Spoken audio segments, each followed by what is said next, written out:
இன்றைய நாளுக்கான சிந்தனை சகோதரி வைட்டம்மையாரிடமிருந்து. ஜெபமாகிய அருண் சிலாக்கியத்தை சரிவர பாராட்டி அதை பிரயோஜனப்படுத்திக் கொள்பவர் வெகு சிலர் மாத்திரமே. நாம் நம்முடைய தேவைகளை பற்றி இயேசுவிடம் சொல்ல வேண்டும். நம்முடைய சிறிய கவலைகளையும் மலைப்புகளையும் மற்றும் பெருந்தொல்லைகளையும் நாம் அவரிடம் கொண்டு வரலாம்.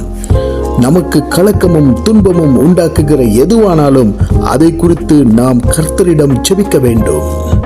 நாம் அடியெடுத்து வைக்கும் போதெல்லாம் நமக்கு அவருடைய பிரசன்னமானது தேவை என்று நாம் உணர்ந்தால் சாத்தானுடைய சோதனைகள் வருவதற்கு சந்தர்ப்பம் இராது. நமது பேரில் மிகுந்த அனுதாபமுடையவரான நமது உத்தம நண்பரை நம்மை விட்டு பிரிப்பதே சாத்தானுடைய திட்டமான முயற்சி. இயேசுவை அன்றி நாம் வேறெவரையும் நமது அந்தரங்க நண்பனாக கொள்ளக்கூடாது. நமது உள்ளத்தில் உள்ள யாவற்றையும் பற்றி நாம் அவரிடத்தில் அச்சமின்றி உரையாடலாம்.